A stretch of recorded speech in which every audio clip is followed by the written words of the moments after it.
Olá, muito boa tarde. A Comissão Nacional de Justiça e Paz divulgou recentemente duas notas. São duas reflexões, uma de caráter social e outra ambiental, que queremos hoje aprofundar com Pedro Vaz Pato, que é o presidente desta comissão. Muito boa tarde. Boa tarde. Obrigado por estar entre nós. Começamos pela mais recente, por uma Europa social. É uma nota que é, desde logo, também um reconhecimento por parte da Comissão Nacional de Justiça e Paz em relação à proclamação, a saída da Cimeira de Gotemburgo, que nos fala do pilar europeu dos direitos sociais, e desta forma também a Comissão de Justiça e Paz quis sublinhar esta dimensão e a reflexão ali tida também. Sim, e o facto de sublinharmos esta dimensão social do projeto de unidade europeia relaciona-se também com a crise que atualmente atravessa este projeto. Talvez nunca como hoje, ao longo da sua história, a Europa tenha atravessado esta crise de confiança dos cidadãos em geral neste projeto. Vão crescendo os movimentos que se opõem à União Europeia, ou pelo menos que impõem grandes reservas a este projeto. E, neste contexto, parece-nos importante sublinhar esta dimensão social do projeto europeu, porque é a única forma de que os cidadãos consigam, portanto, se sintam pertença de uma comunidade que assenta em valores partilhados, não apenas numa negociação de interesses contrapostos, portanto, em que cada um puxa a brasa da sua sardinha, como se costuma dizer, mas em que haja, de facto, esta consciência de que há uma comunidade assente em valores partilhados. E estes valores, os mais importantes, são os valores da justiça e da solidariedade. E, portanto, esta proclamação de direitos sociais no âmbito europeu tem este significado, portanto, de sublinhar este aspecto de que realmente a Europa se preocupa, as instituições europeias não são alheias às condições concretas em que vivem todos os seus cidadãos e, portanto, se a Europa tem um objetivo de unificação no âmbito das regras económicas, das regras financeiras, monetárias, a moeda única, deve também ter como objetivo uma maior equidade e uma maior igualdade em relação às condições sociais em que vivem os seus cidadãos. Evidentemente sabemos que isso não é algo que se consiga de um dia para o outro.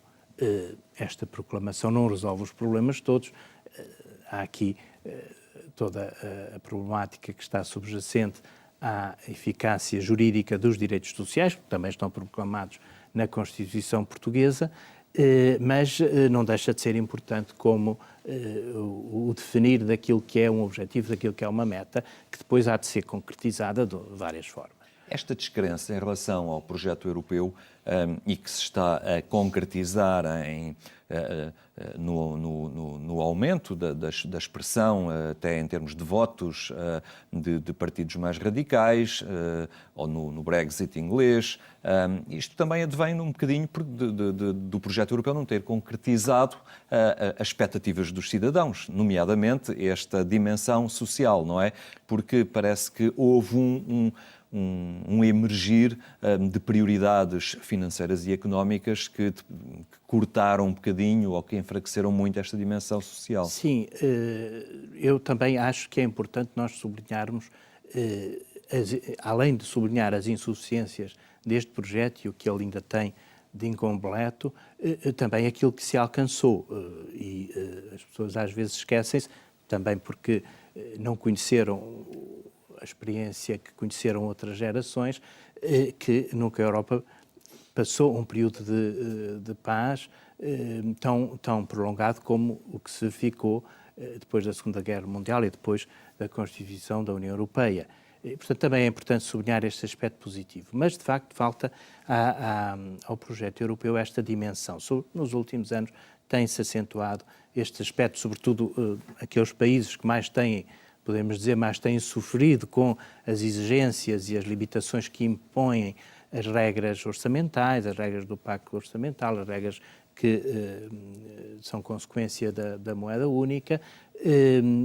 Isto, bom, muitas vezes também a Europa serve um bocadinho de bode expiatório, é responsabilizada por consequências que, se calhar, têm na sua raiz erros dos próprios governos nacionais e não tanto o mal não está tanto nessas regras. Mas o que é certo é que se tem acentuado esse aspecto, isso não há dúvida nenhuma, tem-se acentuado esse aspecto, e para os países do Sul, designadamente, que mais sofrem com estas imposições, a Europa surge um pouco como uma espécie de polícia mau que impõe regras desagradáveis e às vezes até desumanas. Isto depois de estes países também nos anos que seguiram imediatamente à adesão até terem beneficiado com isso e terem visto a Europa também como uma entidade que fazia esforços no sentido de aumentar a coesão, portanto os fundos de desenvolvimento regional, etc. Esta era passou, podemos dizer, não é? Quer dizer, não é na percepção geral das pessoas, a Europa já não é vista desta forma. E, portanto, este evento, esta proclamação de direitos sociais deve ser sublinhada, talvez não tenha sido suficientemente, mas o que quisemos foi sublinhá-lo, pode ter este alcance de reforçar este sentido, esta consciência de que a Europa serve os cidadãos e não o contrário. Também queria referir que ainda recentemente foi realizado um encontro no Vaticano, um congresso onde se pretendia estabelecer um diálogo entre as instituições da Igreja, designadamente a COMES, que é a Comissão dos Episcopados da Comunidade da União Europeia, e os responsáveis políticos da União Europeia, vários deputados, outros responsáveis a nível europeu. Neste congresso, que tinha por título Repensar a Europa, era abordada precisamente esta questão da dimensão, da necessidade de dar um novo fogo, um novo ânimo ao projeto de unidade europeia. E o Papa falou neste congresso, um discurso muito importante, e um dos aspectos desse discurso tem a ver precisamente com a dimensão social do projeto europeu. Para que o projeto europeu para que a Europa seja encarada como uma comunidade é necessário que os membros dessa comunidade se entreajudem. E, portanto, é esse valor de justiça e de solidariedade que deve ser sublinhado. E o Papa diz nesse discurso que este é um dos principais desafios e oportunidades que a Europa não pode perder neste momento histórico. Porém, esta aposta nestas dimensões sociais e nas respostas sociais da Europa pressupõe sempre investimento económico de alguma envergadura, e depois os críticos dizem sempre que a Europa não produz riqueza suficiente para responder a todas estas necessidades. Há aqui uma equação em que, se calhar, os dois campos terão que encontrar. Por outro lado, também vemos como a concentração da riqueza adquire hoje proporções inaceitáveis, não é? Focada em números ultra reduzidos de pessoas. Portanto, algo vai mal, não é? Sim, a dimensão social também tem a ver com isso, portanto, com o objetivo da igualdade, de uma maior igualdade. Não é? Uma maior partilha também distribuição da riqueza. Não podemos ignorar gerada. Esse facto. Na sua origem, o projeto da Unidade Europeia tinha também essa dimensão. Nunca foi uma simples zona de livre comércio em que a economia fosse a única dimensão a considerar. Havia também, sempre houve e continua a haver, a dimensão política de respeito pelos direitos humanos, também a dimensão social, este respeito pelos direitos sociais, e também a dimensão cultural, não é? Portanto, a questão daquilo que são as raízes culturais da Europa, portanto, são outros temas que dariam para outra conversa, mas precisamente esta questão da desigualdade tem-se verificado nos últimos anos que há um crescimento da riqueza, há até uma certa redução da pobreza em termos globais, mas esse crescimento não tem beneficiado a todos por igual. De facto, os níveis de desigualdade nunca foram tão elevados, acentuados como agora, e têm-se agravado nos últimos anos. Portanto, quais as raízes deste fenómeno? Bom, poderíamos pensar em muitas coisas. Um dos aspectos em relação aos quais também a Europa pode exercer um papel é o da evasão fiscal, não é? Portanto, ainda recentemente voltou a falar-se da questão dos paraísos fiscais, chamados paraísos fiscais, que permitem, de facto, às vezes de forma ilegal, outras vezes até de forma legal, mas que é injusta, que é imoral, permitem que, precisamente, aquelas pessoas que deveriam mais contribuir para o bem comum, para estes objetivos de caráter social, sejam aquelas que acabam por pagar menos. Não é? Depois o esforço fiscal recai sempre sobre os mesmos. Sobre os mesmos, que às vezes são os mais fragilizados, porque esses até nem pagam impostos, mas são seguramente pessoas que não têm, nesta perspectiva não são aqueles que mais beneficiam e que mais capacidade têm para contribuir, para dar o seu contributo, que é um contributo de justiça. Daí esta nota, já na sua parte final, referir a solidariedade. É isto que faz falta, não é? Um espírito solidário e de justiça, não é? Que perpasse estas dimensões da vida comunitária. É essa dimensão e é essa coerência que permite que os cidadãos europeus se sintam parte de uma comunidade. Isso é espontâneo e é normal numa comunidade nacional. Nós vemos isso em Portugal quando há tragédias, portanto é espontâneo as pessoas mobilizarem-se porque sabem que é alguém da sua família que sofreu e há que fazer alguma coisa por ela. Este mesmo sentimento deveria existir, não digo da mesma forma, e também não para substituir o sentimento nacional, porque não é isso que está em causa, mas uma certa forma também de sentimento de pertença a uma comunidade, só se consegue se, de facto, há estes esforços no sentido de uma maior igualdade e de uma maior justiça.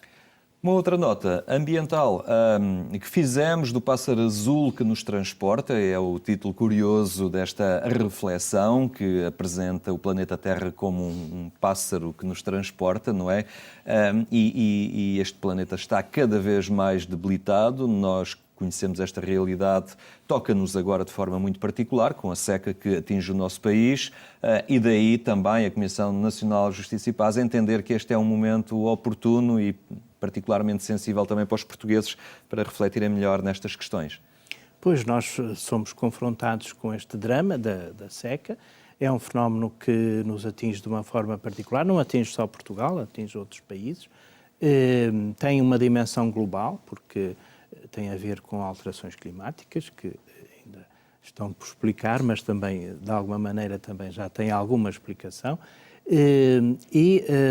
O nosso apelo é ao cidadão comum, um apelo no sentido de reconhecer o bem que representa a água, um bem que nós estamos habituados a ver como inesgotável, como algo que podemos usar de uma forma perfeitamente ilimitada, mas perante esta realidade vemos que não é assim, que é um bem escasso, um bem limitado. Também temos de ter presente que é um bem a que não têm acesso todas as pessoas. O princípio do destino universal dos bens, isto é, de que os bens criados por Deus têm por destino servir todas as pessoas, toda a humanidade, é um princípio básico da doutrina social da Igreja. Este princípio ajuda-nos a ter esta consciência de que à água devem ter acesso todas as pessoas.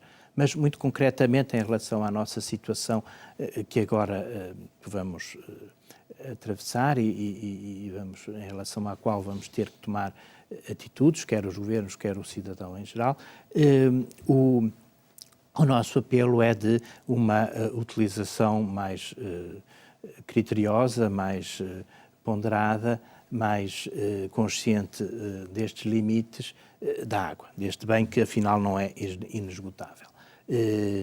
Uma mentalidade consumista, imediatista, no sentido de só pensamos naquilo que é o imediato e, portanto, não no longo prazo, não naquilo que possa acontecer até às gerações futuras, tem de ser, esta mentalidade tem de ser superada por outra mentalidade que reconheça que estamos perante um dom precioso, de que depende a nossa sobrevivência pessoal e comunitária, e que, como tal, portanto, deve ser gerido nesta perspectiva de que é algo que deve servir para mim agora, mas também para toda a humanidade e também para as gerações futuras.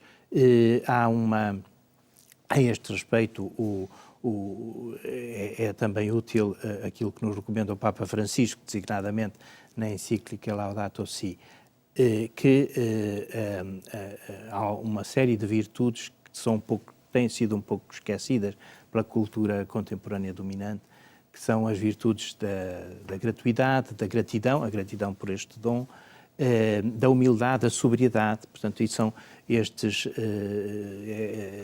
virtudes que fazem parte deste apelo a que nós fazemos, portanto, nesta perspectiva do uso da água. E depois esta nota faz também um sublinhado muito próprio em relação ao nosso estilo de vida, aos nossos padrões de consumo, e nesta época em que caminhamos também para o Natal, em que o consumo aumenta sempre um bocadinho, é também uma ocasião para refletirmos nisso, mas há na realidade uma carga de consumo e de produção, não é, que a Terra tem que aguentar e que não está a ter já recursos suficientes para satisfazer estes índices de procura de recursos naturais. Como tal, aí também um apelo a moderarmos ou a recalcularmos, não é, os nossos modos de vida. É este sentido do limite, porque a criação, os bens da terra são um dom, têm a sua, podemos dizer, uma ordem, uma harmonia que reflete a sabedoria divina, a beleza divina, e portanto, nessa perspectiva, devem ser salvaguardados, não como algo que seja intocável, que seja sagrado, porque são destinados, como dizia inicialmente, a servir as pessoas, mas a servir as pessoas todas, não só aquelas que têm mais recursos, não só as da geração presente, também as das gerações futuras, e, portanto, este sentido do limite é algo que exige uma verdadeira conversão. Voltando à encíclica Laudato Si do Papa Francisco, ele faz apelo à conversão ecológica e à ecologia da vida cotidiana. Portanto, a ecologia é algo que não diz respeito apenas às grandes decisões, às grandes cimeiras, também diz, mas diz respeito também à nossa vida cotidiana. E, portanto, a nossa nota e o apelo que fazemos tem a ver com esta ecologia da vida cotidiana, concretamente em relação ao uso da água. E esta nota faz referência também à água, mas também a uma água viva, não é? Referindo-se nessa perspectiva desta água viva ao relacionamento dos crentes com o transcendente. E aí também perceber como é nesta ligação e nesta identidade da fé de cada um que se encontra também linhas de coerência depois com o cuidado ambiental e este cuidado da casa comum. Não é apenas uma preocupação de causa e efeito, mas há também aqui uma relação que nos toca particularmente numa fidelidade ao Evangelho, não é? E de identidade cristã. De facto, a água é um bem tão precioso e tão necessário à nossa vida que no Evangelho ele é utilizado, no Evangelho, na liturgia, enfim, no batismo, portanto, o sacramento do batismo, designadamente,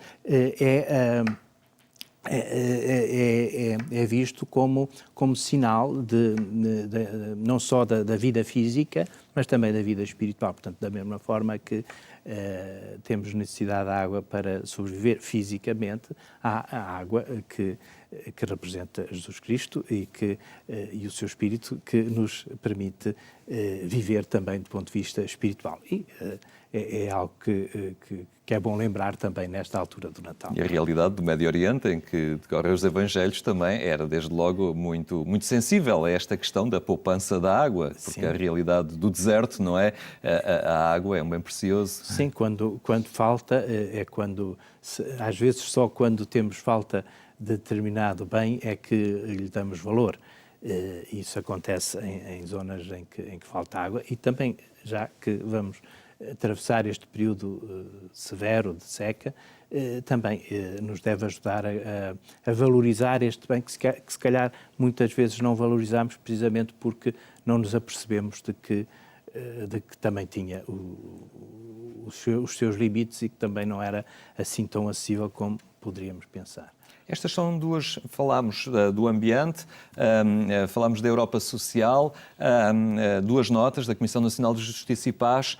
Não são duas realidades estanques, isto ao fim e ao cabo, elas acabam por passar uma para a outra, não é? E todas estas realidades se intercruzam nos nossos gestos, na forma como nos posicionamos no mundo e no nosso dia-a-dia, nos hábitos que temos. Sim, é aquela noção de ecologia integral. Ecologia em relação ao ambiente físico, também ecologia em relação às relações sociais. Ecologia aqui tem este sentido de respeitarmos aquilo que é o desígnio de Deus sobre a criação, e esta criação em sentido amplo, portanto aqui na criação tem também um papel especial o ser humano e as relações entre os seres humanos. Também estas relações têm um desígnio que é um desígnio de justiça e de paz. E isso é a ecologia integral.